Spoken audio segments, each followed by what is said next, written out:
હું ગરીબ ઘરની છોકરી હતી. એક દિવસ સવારે હું એક અમીર જમીનદારના ખેતરમાં રીંગણા તોડવા ગઈ હતી. ખેતરમાં કોઈ નહોતું. મેં 5-6 રીંગણા તોડ્યા. ત્યાં જ ખેતરના માલિકે પાછળથી આવીને મારો હાથ પકડી લીધો. તે માલિક ખૂબ ખરાબ માણસ હતો.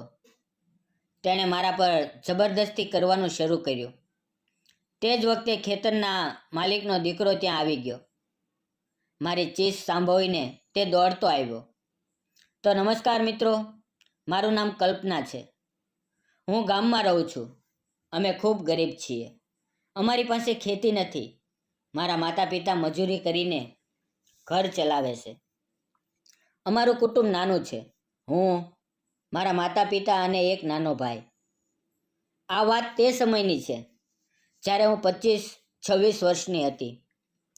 તે વખતે હું જુવાન અને સુંદર હતી. અમારા ઘરથી થોડે દૂર એક મોટા જમીનદારની ખેતી હતી. લોકો તેમને કાકા સાહેબ કહીને બોલાવતા હતા.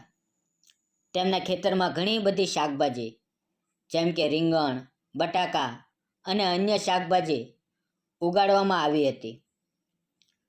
અમારા ઘરની હાલત સાવ ગરીબ હતી અને માતા પિતાની મહેનતની કમાણીથી જ ઘર ચાલતું હતું.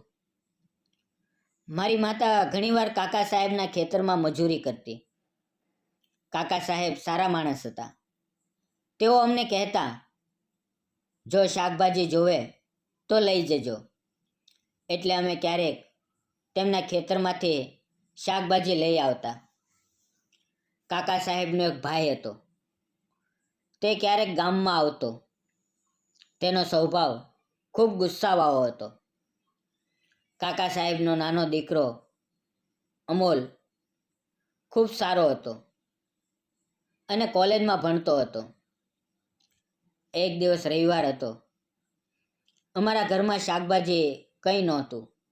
મમ્મીએ કહ્યું, જા કાકા સાહેબના ખેતરમાંથી થોડા રીંગણા લઈ આવ. તેમણે જ કહ્યું હતું કે જ્યારે જોવે ત્યારે લઈ જજો.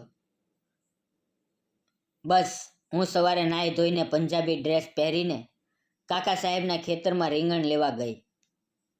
સવારનું વાતાવરણ ખૂબ સુંદર હતું. ચારે બાજુ ઝાકળ જમા થયેલો હતો. પાંદડા અને ફૂલો પર ઝાકળના ટીપાં ચમકતા હતા. આ ખેતર મને ખૂબ ગમતું. ત્યાં જવામાં મને હંમેશા આનંદ થતો. હું રીંગણના ખેતરમાં ગઈ. કાકા સાહેબે 2 એકરની રીંગણીની ખેતી હતી અને તેમાં ઢગલા બંધ રીંગણા લાગેલા હતા. મેં એક થાળીમાં 7-8 રીંગણા તોડ્યા. ત્યાં જ પાછળથી કાકા સાહેબનો ભાઈ અણ્ણા સાહેબ આવી ગયો અને મારો હાથ પકડી લીધો. તેમને લાગ્યું કે હું ચોરી કરું છું, એટલે તેણે મને દાટવાનું શરૂ કર્યું. હું ખૂબ સુંદર હતી અને તે મારી તરફ ખરાબ નજરે જોતો હતો. મેં તેમને ઘણું કહ્યું, સમજાવવાનો પ્રયાસ કર્યો, પણ તેમને લાગ્યું કે હું ખરેખર ચોરી કરવા આવી છું. તે જ વખતે અચાનક કાકા સાહેબનો દીકરો અમોલ ત્યાં આવી ગયો. મારી ચીસ સાંભળીને અમારી તરફ દોડ્યો. અણ્ણા સાહેબે તેને જોયો અને તરત જ મને છોડી દીધી.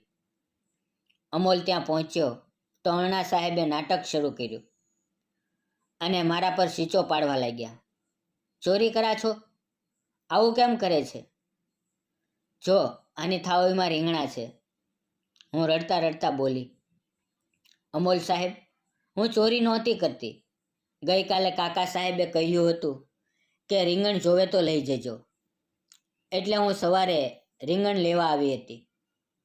અમોલે કહ્યું, કાકા તમે આને છોડી દો, હું જોઉં છું શું કરવું. અણ્ણા સાહેબ ત્યાંથી ચાલ્યા ગયા. હું અમોલ તરફ જોવા લાગી. મને થોડી રાહત થઈ. અમોલે કહ્યું, તો ડર નહીં, સાફ સાફ કહે શું થયું હતું. મેં કહ્યું, જ્યારે હું રીંગણ તોડતી હતી ત્યારે અણ્ણા સાહેબ પાછળથી આવ્યા. તેમણે મારો હાથ પકડ્યો અને ત્યાં જ તમે આવી ગયા, એટલે હું બચી ગઈ. આ સાંભળીને અમોલને ખૂબ દુઃખ થયું. તેણે કહ્યું, ચાલ મારી સાથે. હું તેની પાછો ગઈ. તેણે મારી થેલી અડધી રીંગણથી ભરી દીધી અને ગુવારની શીંગો, ભીંડો અને અન્ય શાકભાજી પણ તોડીને આપ્યા. તેણે અલગ અલગ થેલીઓમાં શાકભાજી ભરી આપી અને બોલ્યા, જો બીજું કંઈ જોઈએ તો લઈ જજે, ડર નહીં, હું છું ને. મેં કહ્યું, ઠીક છે અમોલ સાહેબ. અમોલ હસતા હસતા બોલ્યો, મને સાહેબ નહીં કહે, મારું નામ અમોલ છે. અને હા, હું તો ભૂલી જ ગયો, તારું નામ શું છે? મેં કહ્યું, મારું નામ કલ્પના છે. અમોલે કહ્યું, તું કેટલું ભણી છે? મેં જવાબ આપ્યો, મારું ભણતર પૂરું થઈ ગયું છે, હું ગ્રેજ્યુએટ છું. આ સાંભળીને તેને આશ્ચર્ય થયું અને તેણે કહ્યું, સાચું? તું ગ્રેજ્યુએટ છે? વાહ, તું તો ભણેલી ગણેલી છે. પછી તેણે પૂછ્યું, તારા માતા પિતા શું કરે છે? મેં કહ્યું, અમે અહીંયા નજીકમાં રહીએ છીએ. અમારું એક નાનું ઝૂંપડું છે. અમારી પાસે ખેતીવાડી કંઈ નથી. અમે મજૂરી કરીને જ ગુજરાન ચલાવીએ છીએ. મારી માતા તમારા ખેતરમાં કામ કરવા આવે છે. તે બોલ્યો, તો હવે તું શું કરા છો? મેં કહ્યું, હજી કંઈ નથી, નોકરી શોધું છું. તે હસ્યો અને બોલ્યો, ઠીક છે, રહેવા દે. જ્યાં સુધી તને નોકરી ન મળે ત્યાં સુધી તું ખેતરમાં કામ કર. મેં કહ્યું, ઠીક છે. અને બીજે દિવસે હું ખેતરમાં કામ કરવા આવવા લાગી. અમોલને પણ કોલેજની રજાઓ મળી ગઈ હતી. તે મારી ઉંમરનો જ હતો, એટલે તે પણ ખેતરમાં આવવા લાગ્યો. કદાચ હું ખેતરમાં આવતી હતી એટલે તે વધુ આવવા લાગ્યો. હું મારી માતા સાથે ખેતરમાં નીંદણ કરવા લાગી. તેમની ખેતી ખૂબ મોટી હતી. અમોલ ખેતરમાં આવતો, મારી તરફ જોતો અને હસતો. હું પણ તેની તરફ જોઈને શરમાઈને નજર નીચી કરતી. અમારી ઉંમર એક સરખી હોવાથી અમને એકબીજાની સંગત સારી લાગવા લાગી. એક દિવસ માતા ગામમાં ગયા હતા. તે દિવસે હું એકલી જ કામે આવી. જ્યારે અમોલ ખેતરમાં આવ્યો ત્યારે તેના પિતા કાકા સાહેબ ખેતરમાં નહોતા આવતા. હું ખેતરમાં ઘઉંનું નીંદણ કરતી હતી. ત્યાં દૂરથી બુલેટનો અવાજ આવ્યો. અમોલ પોતાની બુલેટ પર આવ્યો. તેણે સફેદ શર્ટ અને કાળી પેન્ટ પહેરી હતી. આંખોમાં સનગ્લાસ હતા અને બુલેટ પર બેસેલો તે કોઈ ફિલ્મના હીરો જેવો લાગતો હતો. તે સીધો મારી પાસે આવ્યો અને મારી બાજુમાં ઊભો રહીને વાતો કરવા લાગ્યો. તેણે પૂછ્યું, શું કરે છો? મેં કહ્યું, ઘઉંનું નીંદણ કરું છું. તેણે પૂછ્યું, તારી માતા નથી આવી? મેં કહ્યું, મારી માતા ગામ ગયા છે, તે 2 દિવસ નહીં આવે, એટલે હું એકલી આવી છું ખેતરમાં કામ કરવા. વાતો કરતાં કરતાં તે મને ત્રાંસી નજરે જોવા લાગ્યો. હું પણ ક્યારેક તેની તરફ જોતી. અમારી નજરો વારંવાર મળતી. તે બોલ્યો, તું ખેતરનું કામ કરે છે છતાં કેટલી સુંદર લાગે છે. હું શરમથી લાલ થઈ ગઈ અને માથું નીચું કરી દીધું. તે ત્યાંથી જવાનું નામ નહોતો લેતો. તેણે કહ્યું, હવે બસ કર. ખેતરમાં આવ્યાને 2-3 કલાક થઈ ગયા. હવે બપોર થઈ ગઈ. મેં કહ્યું, કાકા સાહેબ નારાજ થશે. તે બોલ્યો, બધું હું જોઈ લઈશ. પછી મેં નજીક રાખેલી થેલી ઉપાડી અને અમે બંને ઝાડની છાયામાં જઈને બેઠા. તેણે પૂછ્યું, થેલીમાં શું લાવી છે? મેં કહ્યું, ગુવારનું શાક અને રોટલી. તેણે કહ્યું, દે, મને ખૂબ ભૂખ લાગી છે. અને હા, ખેતરમાંથી થોડી કાકડીઓ પણ લઈ આવ. હું ગરીબ ઘરની હતી અને તે અમીર ઘરનો દીકરો. મેં ક્યારેય વિચાર્યું નહોતું કે કોઈ અમીર છોકરો ગરીબનું ખાવાનું ખાશે. પણ તેણે મારો ડબ્બો લીધો. તેમાંથી ગુવારનું શાક અને રોટલી કાઢીને એક થાળીમાં રાખી અને કાકડીનો ટુકડો કાપીને ખૂબ સ્વાદથી ખાવા લાગ્યો. પછી તેણે કહ્યું, તું પણ ખા. પછી અમે બંને સાથે બેસીને ખાવા લાગ્યા. મને લાગ્યું કે આ માણસ ખૂબ સારો છે. મેં કહ્યું, તમારી જેવા અમીર લોકો ગરીબનું ખાવાનું નથી ખાતા, પણ તમે અમારા ઘરનું ખાવાનું ખાઈને મારું દિલ ખુશ કરી દીધું. તમારું દિલ ખૂબ મોટું છે. તમારું મન સાફ છે. તમારા દિલમાં કોઈ પાપ નથી. મારી વાતો સાંભળીને તેની આંખોમાં એક અલગ જ ચમક આવી ગઈ. કદાચ તેને મારી વાતો ખૂબ ગમી. તે બોલ્યો, સાચું કહું, જ્યારે મને તને પહેલી વાર જોઈ ત્યારથી જ તું મને ખૂબ ગમવા લાગી. તું મારા દિલમાં વસી ગઈ છે. આ સાંભળતા મને શરમ પણ આવતી હતી અને સારું પણ લાગતું હતું. સાચું કહું તો તે મને પણ પહેલી નજરે ગમી ગયો હતો. પણ અમારી વચ્ચે પરિસ્થિતિની એક મોટી ખાઈ હતી, એટલે મેં ક્યારેય પ્રેમનો વિચાર નહોતો કર્યો. તેણે કહ્યું, ખૂબ સ્વાદિષ્ટ ખાવાનું છે. આ કોણે બનાવ્યું? મેં કહ્યું, કોણ બનાવે? મમ્મી ગામમાં ગયા છે, મેં જ બનાવ્યું છે. તે બોલ્યો, તારા હાથમાં ખૂબ સ્વાદ છે. ખાવાનું ખાઈને મેં તેને પાણી ધોવા માટે એક કળશનું પાણી આપ્યું. બીજો લોટો ભરીને પાણી આપવા ગઈ તો તેનો હાથ મારા હાથને અડી ગયો અને મારા પર પાણી ઢોળાઈ ગયું. તેણે લોટા સાથે સાથે મારો હાથ પણ પકડી લીધો અને છોડવાનું નામ ન લીધું. હું શરમાતી હતી અને તે હસતો હતો. આ પળ અમારા માટે ખૂબ ખાસ હતી. પછી તેણે લોટો અને મારો હાથ પોતાની તરફ ખેંચ્યો અને હું તેની બાહોમાં સમાઈ ગઈ. મારા હાથમાંથી લોટો નીચે પડી ગયો. હું તેની બાહોમાં હતી. તે મારી આંખોમાં નીરખતો હતો અને હું પણ તેની આંખોમાં જોતી હતી. અમારી નજરો એકબીજામાં ખોવાઈ ગઈ.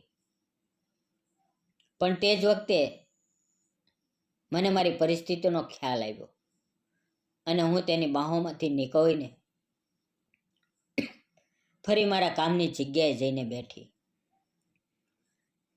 તે મારી તરફ જોઈને હસ્યો અને બોલ્યો, આજે તું જલ્દી ઘરે જા, વધુ કામ ન કર. પછી તે ચાલ્યો ગયો. હું પણ કામ પૂરું કરીને ઘરે આવી, પણ તે રાત્રે મને ઊંઘ ન આવી. મારી આંખો સામે એ જ હેન્ડસમ અમોલ હતો. કાળા ગોગલ્સ, સફેદ શર્ટ, કાળી પેન્ટ અને ગોરો ચહેરો. બીજે દિવસે પણ હું એકલી જ ખેતરમાં ગઈ. ઘઉંનું થોડું નીંદણ બાકી હતું. તે જ વખતે તે ફરી આવ્યો, પણ આજે તેના કપડાં અલગ હતા, ગોગલ્સ પણ અલગ હતા. તે આવીને હસ્યો અને મારી સામે બેસી ગયો. હું ઘઉંનું નીંદણ કરતા કરતા તેની તરફ જોતી હતી. તેણે મારો હાથ પોતાના હાથમાં લીધો અને બોલ્યો, આ નાજુક હાથને હવે આગળથી ખેતરનું કામ ન કરવું જોઈએ. હું શરમાઈ ગઈ અને બોલી, જો કામ ન કરું તો પેટ કેવી રીતે ભરાશે? તે બોલ્યો, હું તને મારી રાણી બનાવવા જઈ રહ્યો છું. મને તું ખૂબ ગમે છે. હું તારી સાથે ખૂબ પ્રેમ કરું છું. પણ મેં કહ્યું, આપણી બંનેની પરિસ્થિતિઓ ખૂબ જુદી છે. તમે સારી રીતે વિચારો. જો તમારા પિતાજીને આપણી વાતની ખબર પડશે તો શું તેઓ માનશે? શું તેઓ હા પાડશે? અમોલે દ્રઢતાથી કહ્યું, મને બીજી કંઈ ખબર નથી. મને ફક્ત એટલી ખબર છે કે હું તારી સાથે ખૂબ પ્રેમ કરું છું. મને ફક્ત તું જોઈએ છે. આટલું કહીને તેણે મને પોતાની બાહોમાં ભરી લીધી. થોડી વાર પછી અમે બંને નજીક બેસી ગયા, એકબીજાનો હાથ પકડીને. તે જ વખતે અમોલના પિતાજી ત્યાં આવી પહોંચ્યા. તેમણે અમને સાથે જોયા અને ગુસ્સેથી ચીજ પાડી.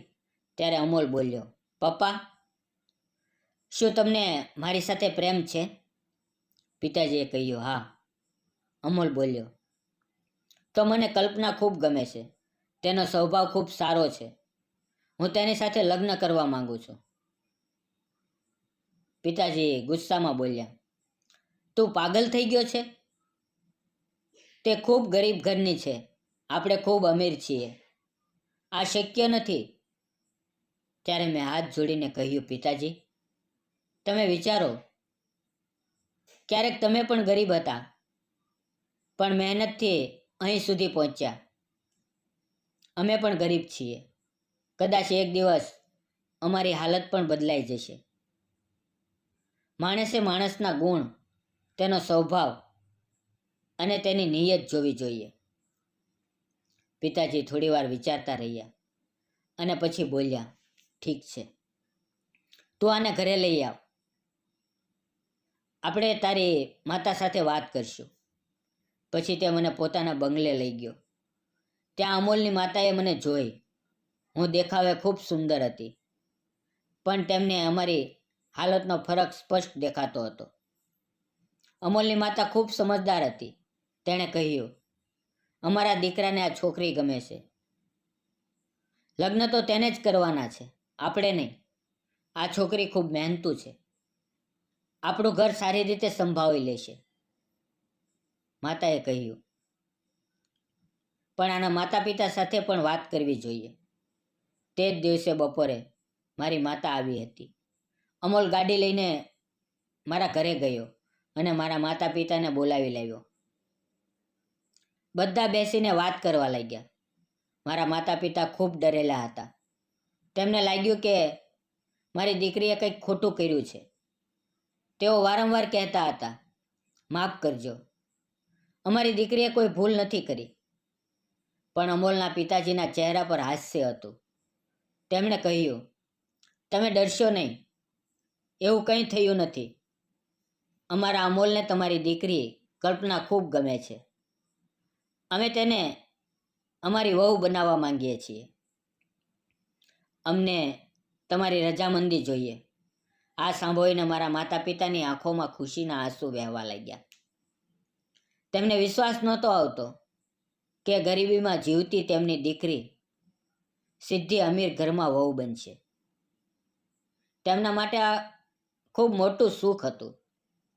તેમણે અમોલના માતા પિતાનો દિલથી આભાર માન્યો. પછી અમે બધાના આશીર્વાદ લીધા અને 1-2 અઠવાડિયામાં જ ધામધૂમથી અમારા લગ્ન થઈ ગયા. હવે હું તે ઘરની વહુ છું. અમે બંને ખૂબ ખુશ છીએ. અમોલ મને ખૂબ ચાહે છે, મારી સાથે સાચો પ્રેમ કરે છે. સાચા પ્રેમમાં ન તો ગરીબી જોવાય છે, ન અમીરી. સાચો પ્રેમ પરિસ્થિતિઓને પણ હરાવીને જીત મેળવે છે. દોસ્તો, અમારી કહાની તમને કેવી લાગી? જો સારી લાગી હોય તો વિડીયોને લાઈક, શેર અને ચેનલને સબસ્ક્રાઈબ કરવાનું ન ભૂલતા. અને એક નાની એવી કોમેન્ટ, તમારા વિચારો જરૂર જણાવજો. ફરી મળશું આવતીકાલે એક નવી વાર્તાની અંદર. ત્યાં સુધી આવજો. વિડીયોમાં આવેલા નામ, પાત્ર અને ઘટના ફક્ત કાલ્પનિક હતા. તેનો કોઈ પણ જાતિ, ધર્મ કે કોઈ પણ વ્યક્તિ સાથે સંબંધ નથી. આ વાર્તા ફક્ત મનોરંજન અને શૈક્ષણિક હેતુથી બનાવવામાં આવેલી છે. તેને અન્યથા ન જોશો. ફરી મળીએ કાલે મિત્રો. ત્યાં સુધી તમારું ધ્યાન રાખો. આવજો.